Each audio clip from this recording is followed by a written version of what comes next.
चाहिए तो तुम्हारा केवल निर्मल मन चाहिए। भगवान को और कुछ भी नहीं चाहिए, तुम्हारा केवल मन। उसके सिवाय भगवान तुम्हारे वैभव से, तुम्हारे पास में कितनी गाड़ी है, कितना बंगला है, कितना धन है, कितना वैभव है, कितनी सत्ता है, कितनी दौलत है, भगवान को उससे कोई मतलब नहीं। भगवान को अगर मतलब है तो केवल तुम्हारे मन से मतलब है। शबरी अम्बा के दरवाजे पर भगवान गए, क्या दिया शबरी अम्बा ने? भगवान को क्या प्रदान करा शबरी अम्बा ने? केवल एक झूठे बेर, और झूठे बेर के सिवा भगवान कुछ ले भी नहीं रहा है। अब तुम शंकर जी को क्या देते हो? अगर शबरी अम्बा ने भगवान राम को झूठा बेर दिया है तो आपने कौन सा अच्छी चीज दी थी भगवान को?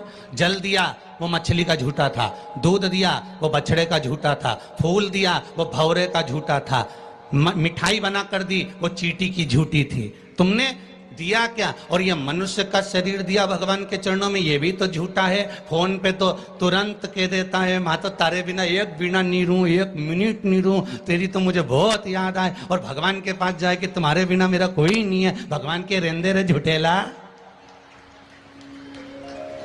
भगवान भी कहते काहे को झूठ बोले? अभी फोन पे बोल रहा था मेरे को थारी याद आ रही, तेरे बिना एक मिनट नहीं रह सकता, तू तुम्हारे हृदय में बसी ने, तू तुम्हारा चित्त वृत्ति में बसी। और मंदिर पहुंचा ने अगरबत्ती लगाते लगाते बोला तन मन धन सब कुछ तेरा। भगवान के आ गया भेरू झूठेला। भगवान भी सोचा काय आया।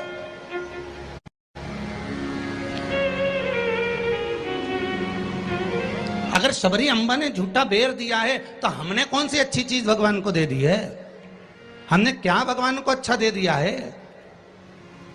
हम भी तो झूठा ही दे रहे हैं। पुष्प दिया वो भी झूठा था, जल दिया वो मछली का झूठा था, दूध दिया वो गाय के बछड़े का झूठा था, मिठाई दी वो चींटी की झूठी थी। हम जो परमात्मा को दिए वो सब कुछ झूठा था। यहाँ तक हम भगवान का जो स्मरण भी कर रहे हैं, कई लोग भगवान के मंदिर में बैठकर घंटों तक माला पकड़कर भी अगर भगवान के मंदिर में बैठकर भजन कीर्तन स्मरण कर रहे हैं तो वो ये सोचे कि नहीं ये सत्य है, तो उसने उसमें भी छल कर दिया। थोड़ी देर तक तो मन लगता है, उसके बाद ये चित्त, ये वृत्ति, ये मन कहीं ना कहीं डोल जाता है। इस मन को लोग कजन कहां लेकर चले जाते हैं। बड़ा बड़ा कठिन है महाराज,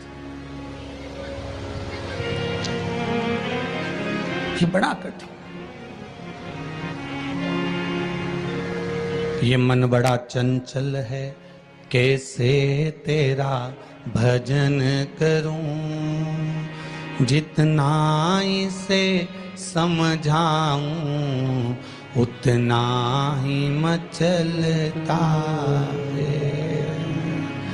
भोलेनाथ हे शंभो, हे त्रिकालदर्शी, हे कैलाशी, हे अविनाशी, हे शिव, हे करुणा सागर। ये चित्त, ये मन, ये वृत्ति बड़ी चंचल है।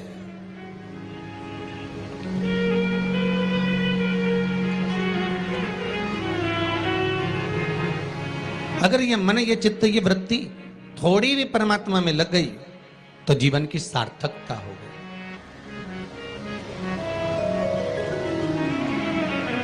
ब्रह्मा और भगवान विष्णु दोनों मिलकर मंथन कर रहे हैं। और एक बात बहुत ध्यान से सुनना, शिव महापुराण के इस चरित्र को याद रखना कि ब्रह्मा और भगवान विष्णु ने मंथन किया, और मंथन किया तो शंकर भगवान के शिवलिंग को प्रकट किया। आपसे भी निवेदन है, जब दोनों पति पत्नी, भाई भाई, घर के बुजुर्ग, माता पिता, घर के बच्चे जब एक साथ कहीं बैठे हुए हों तो शिव महापुराण की कथा कहती है आप भी शिव महापुराण का थोड़ा सा मंथन करो। उस मंथन से जो प्रकट होगा वह तुम्हारे घर का आनंद करा देगा। शिव पुराण का मंथन।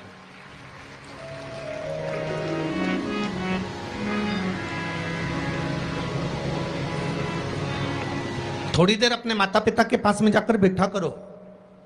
थोड़ी देर जब घर से जाते हो तो अपने घर में जो मंदिर है, अपने घर में जो देवालय है, अपने घर में जो शिव जी हैं, अपने घर में जो राम जी हैं, अपने घर में जो ठाकुर जी हैं, अपने घर में जो कृष्ण हैं, अपने घर में जो देवता विराजमान हैं, आप उनके पास जाकर बैठकर फिर अपने गंतव्य की ओर, अपने कार्य के लिए जाइए। और शाम को जब आओ तो पत्नी और बच्चों से, परिवार से बाद में मिलो। सबसे पहले अगर दुकान की चाबी भी लेकर आए हो, थोड़ा सा धन भी लेकर आए हो, थोड़ा सा सामान भी लेकर आए हो, थोड़ा सा व्यापार का कुछ चीज भी आप लेकर आए हो, तो सबसे पहले जाकर भगवान के मंदिर में जो आपके घर में है उसके पास में बैठकर उसको बताया करो, आज मैंने व्यापार करा उसमें ये लाभ हुआ, आज मैंने व्यापार करा उसमें ये हानि हुई, और आपकी कृपा से आज मैंने दुकान व्यापार व्यवसाय आज का पूरा करा। हे देवाधिदेव महादेव, हे मेरे ठाकुर, हे मेरे कृष्ण, हे मेरे राम, आज भगवान की कृपा, आपकी कृपा बहुत बनी रही और मेरा सब कार्य सफल हुआ। बाबा को प्रणाम करो, नमन करो और फिर अपने माता पिता, परिवार, कुटुंब, कबीला जिससे मिलना है मिलो, फिर मिलो।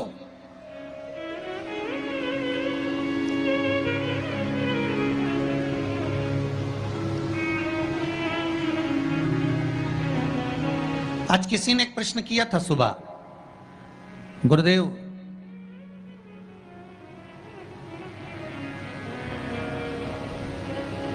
अगर भगवान के मंदिर जाना है हमको और शरीर में अगर कष्ट है, शरीर में अगर रोग है, शरीर में अगर बीमारी है, शरीर में अगर दुख है, शरीर में अगर कष्ट है, तो क्या नहाना जरूरी है?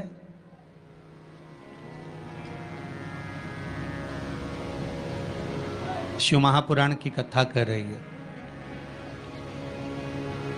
मत नहाओ, स्नान कर लो।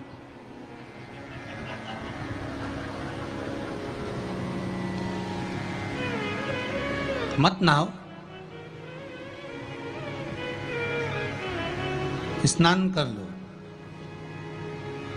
नहाने में और स्नान में जमीन और आसमान का अंतर है। बाथरूम में गए, साबुन लगाया, शैम्पू लगाया और ये सब लगाने के बाद में तुमने जो तुम्हारे ऊपर पानी उंडेला, इसको नहाना कहते हैं। ठीक है? जो तुमने साबुन लगाया, शैम्पू लगाया, पानी डाला, उसको नहाना कहते हैं। और मंदिर में गए अर्थात आप बाथरूम में ना जाकर भी सवेरे से उठे और उसकी भक्ति में लीन होकर दिल से उसको याद कर कर और मान लो मुंह धोकर भी भगवान के दरवाजे तक पहुंच गए तो उसको स्नान कहा जाता है। कर लिया ना बहु?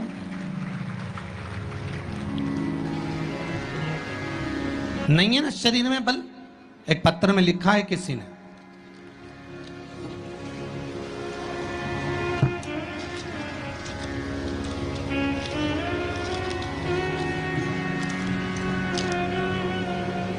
मैं बदनावर धार के पास बालोदा में रहती हूँ। मेरा नाम शांति बाई कुमावत है। कहीं बैठी हो तो खड़ी हो जाएं। आप ही हैं? दोनों हाथ हिला दो एक बार। मेरा नाम शांति बाई कुमावत है। गुरुदेव, आज मैं अपने पैरों पर खड़ी हूं और घूम रही हूं, ये शिव की ही कृपा है, शंकर की कृपा है। मैं कैंसर से पीड़ित हूं, बहुत सारे अस्पतालों में मेरा इलाज हुआ है। ऐसा कोई हॉस्पिटल गुजरात का, राजस्थान का और महाराष्ट्र का नहीं जहां पर मेरा इलाज नहीं हुआ।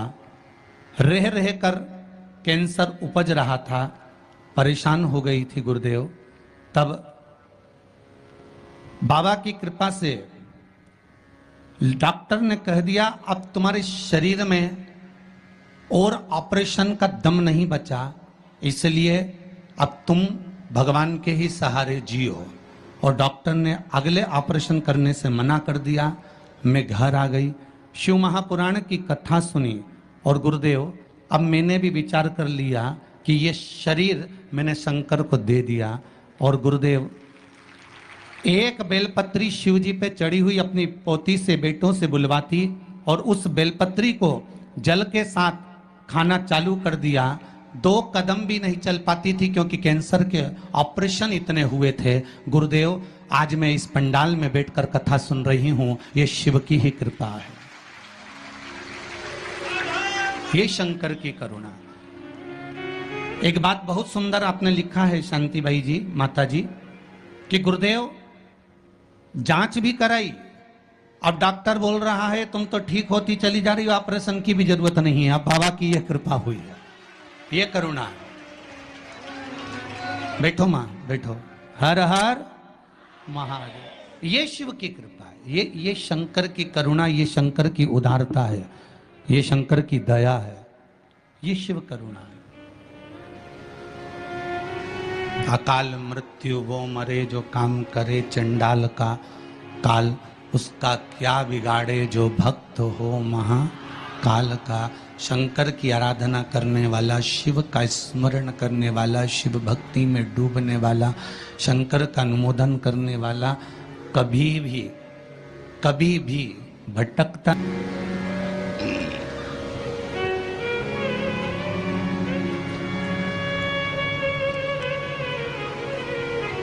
जितना शरीर का वजन है, बहुत ध्यान दीजिएगा जरा।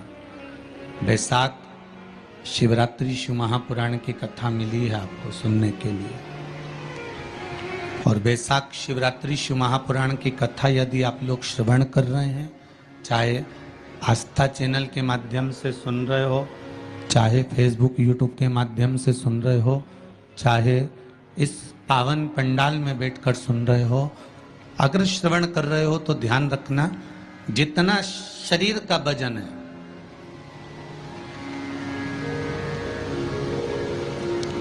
70 kilo, 25 kilo, 20 kilo, 15 kilo, 50 kilo,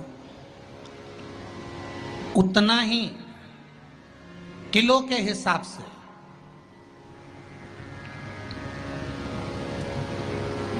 10 kilo है तो ये मन में भाव लगा लेना कि मुझे दिन भर में 10 बार भगवान को धन्यवाद देना है कि तूने ये शरीर दिया, चित्त वृत्ति दी, ये मन दिया, ये बुद्धि दी, ये पूरा जीवन मुझे दिया, ये आपकी कृपा से मिला है, आपको समर्पित है और आप ही को दे रहा हूँ। 10 किलो के हो तो 10 बार आप भगवान को धन्यवाद दीजिए, 20 किलो के हो तो 20 बार धन्यवाद दीजिए, 80 किलो के हो तो 80 बार धन्यवाद दीजिए, 90 किलो के हो तो 90 बार धन्यवाद दीजिए कि ये आपकी कृपा से मुझे प्राप्त हुआ है। कोई दूसरा देने वाला नहीं है मुझको, केवल आप दे रहे हो, उसके सिवाय कुछ नहीं मिला।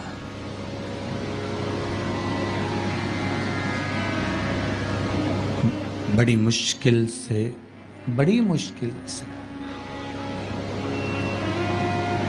उसने कृपा कर कर यहाँ भेजा है अपने को, बड़ी मुश्किल से भेजा। शंभो शरणे पड़ी, मांगू घड़ी रे घड़ी, दुख काटो दया करी ने दर्शन। भगवान से प्रार्थना करते रहो, निवेदन करते रहो, उसके सम चरणों में जाकर धोख लगाते रहो, उसको नमन करते रहो, उससे विनती बार बार करते रहो कि तेरे बल पर जी रहा हूँ, तेरी कृपा से जी रहा हूँ, तेरी करुणा से जी रहा हूँ, उसके सिवा कुछ भी नहीं है महाराज।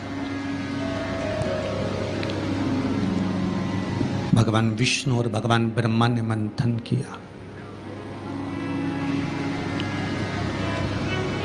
और भगवान विष्णु और भगवान ब्रह्मा जब मंथन करे तो उस मंथन में शिवलिंग प्रकट हुआ।